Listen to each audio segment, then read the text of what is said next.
আসসালামু আলাইকুম, welcome back to my channel. আজকে নিয়ে আসলাম আরও একটি রেসিপি নিয়ে। আজকের রেসিপিটা হলো করলা ভাজি। আমি ফার্স্টে একটা প্যানে তেল দিয়ে দিলাম, পরিমাণ মতো তেল দিয়ে দিব।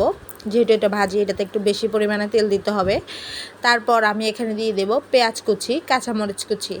পেঁয়াজ আমি এখানে একটা পেঁয়াজ নিলাম বড় সাইজের, আর কাঁচামরিচ 4-5টা নিলাম। এখন আমি এগুলোকে একটু ভেজে নেব। ভালো করে ভেজে নেওয়ার পরে দিয়ে দেব লবণ, হাফ চা চামচ লবণ, হলুদের গুঁড়া হাফ চা চামচ। এখন আমি এই দুইটা মিক্সন করে ভালোভাবে পেঁয়াজ আর কাঁচামরিচের সাথে ভেজে নেব। পেঁয়াজ কাঁচামরিচের সাথে ভেজা হয়ে গেলে এই পর্যায়ে আমি দিয়ে দিব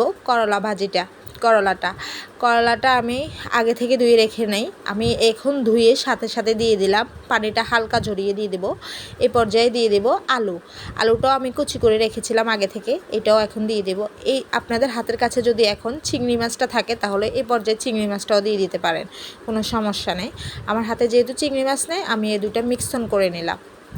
এখন আমি ভালোভাবে মিক্সিত করে নেড়ে ছেড়ে দিলাম এপিট ওপিট করে। আপনারা দেখতে পারতেছেন আমি এপিট ওপিট করে ভালোভাবে নেড়ে ছেড়ে দিচ্ছি।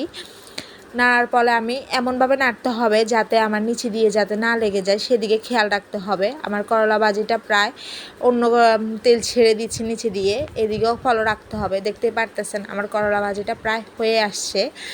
অনবরত নাড়তে হবে, করলা ভাজিটা থামা যাবে না, নাড়াটা প্রায় হয়ে আসছে। আমার করলা ভাজিটা দুইটা মিক্সন ভালোভাবে মিশে গেছে, এগুলো সিদ্ধ হয়ে গেছে। আমি এই পর্যায়ে করলা ভাজিটাকে উঠিয়ে নেব।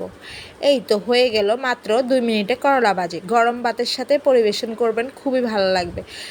সবাই ভালো থাকবেন, সুস্থ থাকবেন। আল্লাহ হাফেজ।